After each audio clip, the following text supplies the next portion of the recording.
রাসূল সাল্লাল্লাহু আলাইহি ওয়াসাল্লাম যেমন সাহসিকতা এবং কৌশল দিয়ে ইসলামের দাওয়াত পৌঁছেছেন, তেমনিভাবে সাহাবা আজমাইনদেরও শিক্ষা দিয়েছেন। আজ এমনই একটা গল্প বলতে যাচ্ছি, খালিদ বিন ওয়ালিদ রাদিয়াল্লাহু তাআলা আনহু এর কৌশল। খালিদ বিন ওয়ালিদ রাদিয়াল্লাহু তাআলা আনহু ছিলেন ইসলামের ইতিহাসে আল্লাহর তরবারি নামে পরিচিত। তিনি ছিলেন একজন অপ্রতিরোধ্য সেনাপতি, যিনি তার যুদ্ধের কৌশলের জন্য সুপরিচিত। উহুদের যুদ্ধের পর যখন মুসলিমরা কঠিন পরিস্থিতিতে ছিল, তখন খালিদ রাদিয়াল্লাহু তাআলা আনহু নিজের কৌশলগত চিন্তা এবং পরিকল্পনার মাধ্যমে শত্রুর পরিকল্পনা ভেস্তে দেন। তিনি শত্রুরা যেখানে দুর্বল ছিল সেখানে আঘাত হানেন এবং তাদের পরাজিত করেন। তার নেতৃত্বে গুণাবলী এবং পরিকল্পনা মাফিক কাজ করার ক্ষমতা ছিল অভূতপূর্ব।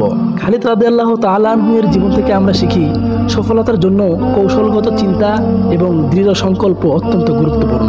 পরিস্থিতি যাই হোক না কেন, আমাদের বিচক্ষণ এবং সাহসিকতা নিয়ে পরিস্থিতি মোকাবিলা করতে হবে।